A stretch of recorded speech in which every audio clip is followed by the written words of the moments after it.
Suicide is painless? What's that all about?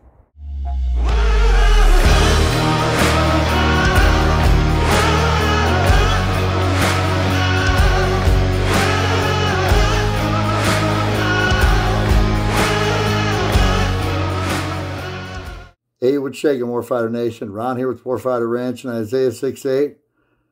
Today's PARACORD 101 countdown on the road to serving 20,000 warfighters are numbers 22, 21, and 20.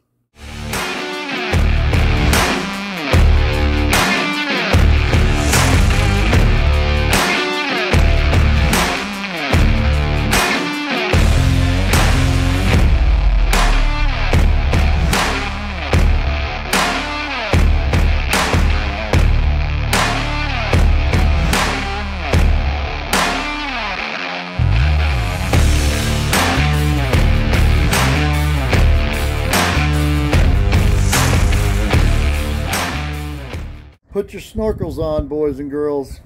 We're going deep. In the 70s and 80s, there was a hit TV show called MASH. It was about a mobile army surgical hospital in the Korean War, just shy of the front lines. The opening song is called Suicide is Painless, and it was never supposed to be in the movie or in the TV series. But I'm sure glad it did.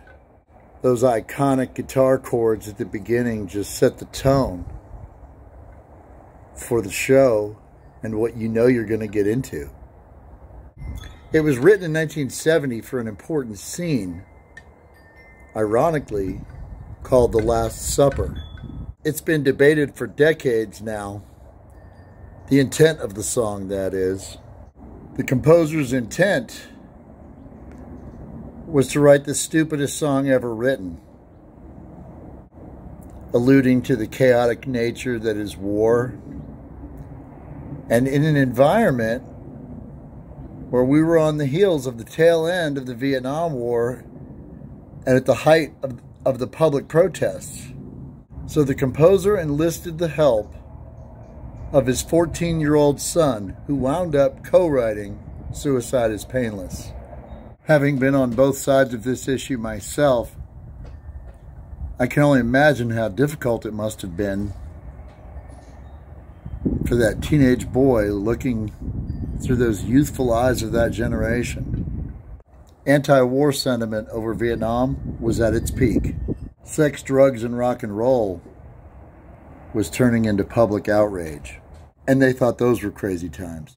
Throughout the global war on terrorism, everybody knows about the 22 suicides a day. What a lot of Americans don't know is that less than half of our states are mandated to report suicide statistics. And is anybody talking about the warfighter spouses or children that have committed suicide over the years? It's more of a symbolic number than it is accurate, but it's what people have been going with for 20 years now. The divorce rate among married warfighters has been hovering at 80%. All of these statistics sustained for 20 plus years. I think it's safe to say that the world is sufficiently aware of the suicide epidemic.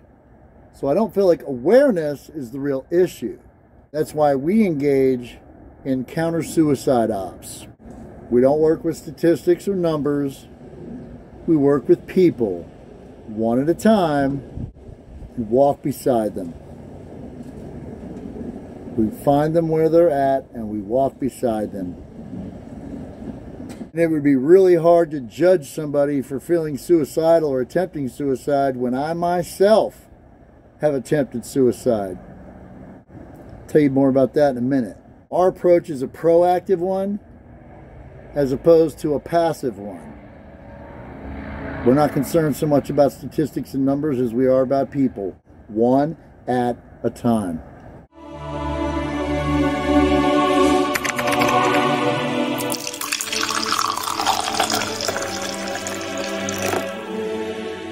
This is what really happened. Everybody knows how somebody gets to the point where they're suicidal. And many of you witnessed that. But I'm going to tell you why I didn't do it. 1 Corinthians 6:19 through 20, he asks, or do you not know that your body is a temple of the Holy Spirit within you, whom you have from God? You are not your own, for you were bought with a price. So glorify God in your body. The context of this is astounding. And the assertion pertains to the avoidance of sexual immorality. But I believe it really does apply here as well. I had a 357 tickle in the back of my throat, my thumb on the trigger, the hammer cocked, and in about 3 seconds, I was going to meet my maker. And I would have to justify that as intelligent as he made me, how this could be the best course of action I could come up with. He created me to be a husband, a father, a warfighter. And I was going to finish the job that the enemy couldn't even do. I survived Mogadishu, Kosovo, Iraq. In my career, I visited 22 different countries, not all friendlies. So there I was, an instant away from meeting God. And I would have to sell this, how this was my best course of action. This was the best choice I could make, the best option I could think of, with all the support, with the Warfighter Nation, with my loving wife, Helen, with my great kids, with everything he'd given me. I would have to sell that this was the best choice I could come up with. And as if that weren't enough, I would have to sell it like everything depended on it. Like the retention guy from hell. I would have to sell this to my Creator.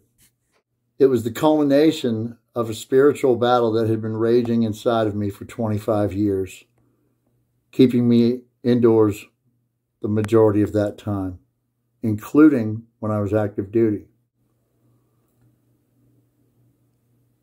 Something had to die that day. Something had to die, whether it was me or my pride. But something had to go.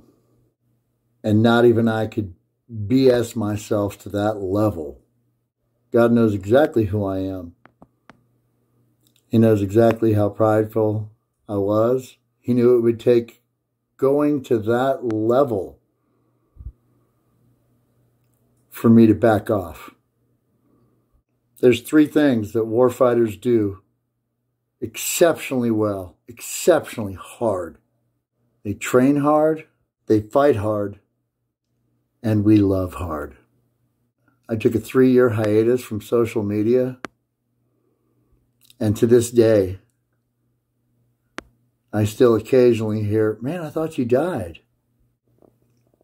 We hope that this inspires you. Please feel free to share this. And know that when we say we love you hardcore. These 3 pieces,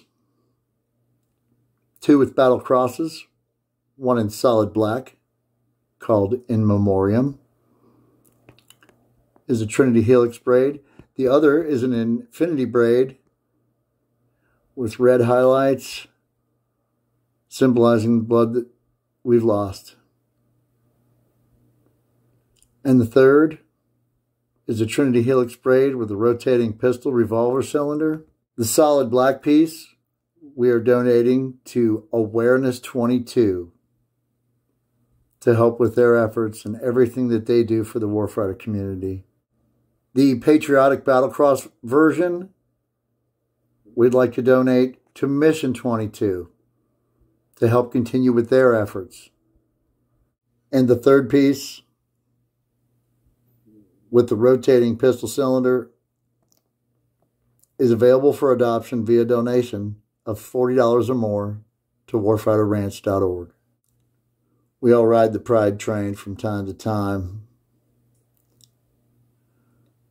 but if I have any pride left, it's that I made the choice that I did. Not for my wife, not for my kids, not even for my troops. I was face to face accountable with God, and it changed my life so much for the better. We all have those days, but it's time to stop calling them those days, and it's time to start calling a battle. I've been all over the world, and the bravest thing I ever did was pick up my Bible. As many of you know, everybody should know, we're not about any religion here. Jesus hated religion, so I kind of feel like I'm in good company there. We do Father, Son, the Holy Spirit, and the Bible. That's it, because that's all there is. Everything else is just organized religion, man-made, and it's a distraction. Enjoy these. We love you guys. We'll catch you on the next one.